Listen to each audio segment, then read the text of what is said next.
Welcome back after the break. چلتے ہیں news کے بقیہ حصے کی جانب. اسرائیل اور فلسطین کے درمیان جاری جنگ سے شہری آبادیوں کا جانی نقصان ہو رہا ہے. دو طرفہ حملوں سے غزہ کے علاقے کھنڈر میں تبدیل ہو رہے ہیں، جبکہ پاکستانی وزیر خارجہ کا کہنا ہے کہ شہری آبادی پر حملے سے اجتناب کرنا چاہیے. اسرائیل اور فلسطین مزاحمت کاروں کے درمیان جاری جنگ سے سویلین کی اموات میں اضافہ ہوتا جا رہا ہے. مزاحمت کاروں کے خلاف تازہ اسرائیلی کارروائی سے درجنوں افراد مارے گئے. مرنے والوں میں اقوام متحدہ کے امدادی کارکن، صحافی اور عام شہری بھی شامل ہیں. دو طرفہ جھڑپ کے باعث غزہ میں خوراک کی قلت پیدا ہو گئی ہے، جبکہ بجلی، گیس اور پانی کی سپلائی پہلے ہی بند ہے. لاکھوں افراد جان بچانے کے لیے کیمپس کا رخ کر رہے ہیں، مگر فضائی اور بحری حملوں کے باعث پناہ گزینوں کے کیمپس حتیٰ کہ امدادی اداروں کی ایمبولینسز تک غیر محفوظ ہیں. امریکہ نے اسرائیل کے قریب دوسرے بحری بیڑے کی تعیناتی پر غور شروع کر دیا. امریکی قومی سلامتی کے ترجمان جان کربی کا کہنا ہے کہ امریکہ اسرائیل اور یوکرین کو اضافی امداد فراہم کرے گا. غیر ملکی میڈیا رپورٹس کے مطابق جیسے جیسے مشرق وسطیٰ میں جاری جنگ میں شدت آتی جا رہی ہے، ویسے ویسے امریکہ بھی مشرق بحیرہ روم میں اپنی موجودگی میں اضافہ کر رہا ہے. ایک بحری بیڑے کی تعیناتی کے بعد اب دوسرا طیارہ بردار بحری جہاز بھی خطے میں بھیجنے پر غور ہو رہا ہے.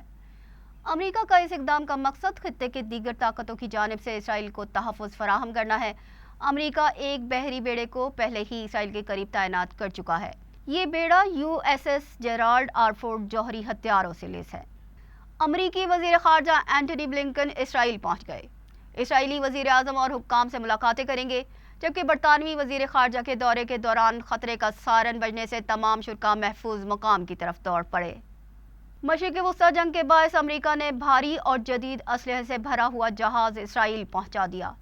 وزیر خارجہ اینٹونی بلنکن مزید حمایت کے لیے اسرائیل پہنچ گئے. اس سے قبل برطانوی وزیر خارجہ جیمز کلیورلی اسرائیلی ہم منصب سے مذاکرات کے لیے پہنچے تو راکٹ حملے کا سائرن بجنے لگا، جس سے اسرائیلی اور برطانوی وزرائے خارجہ فوراً وہاں سے محفوظ مقام کی طرف دوڑ پڑے. تاہم امریکہ اور برطانیہ نے حالیہ جنگ میں اسرائیل کو مکمل تعاون کا یقین دلایا ہے، جبکہ برطانوی ہوم سیکریٹری سویلا بریورمین کا کہنا تھا کہ برطانیہ کی سڑکوں پر فلسطینی پرچم لہرانا دہشت گردی کی حمایت ہوگا.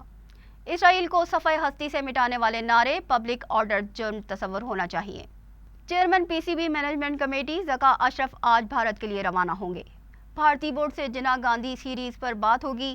زینب عباس کا معاملہ بھی اٹھایا جائے گا. چیئرمین PCB نے کہا کہ مجھے تو بھارت کا ویزا مل گیا تھا، لیکن میں نے کہا تھا کہ جب تک ہمارے صحافیوں کو ویزا نہ مل جائے اس وقت تک نہیں جاؤں گا. زینب عباس کے ساتھ جو کچھ ہوا اس کا رنج ہے، لیکن میرا خیال ہے کہ انہیں ICC کی طرف سے بھیجا گیا تھا. PCB کا اس سے کوئی تعلق نہیں. وہ ہماری پاکستانی خاتون ہیں تو ہمارے لیے ان کے لیے ہمدردی کے جذبات ہیں، اور اس پر بھی جے شاہ سے بات کروں گا. جب سری نواسن بھارتی بورڈ کے سربراہ تھے تو ہم جناح گاندھی سیریز کے لیے کوشاں تھے اور ان کا مثبت جواب بھی آیا تھا، لیکن پھر میرا دور ختم ہو گیا. البتہ اب ان سے دوبارہ نئے سرے سے بات ہوگی.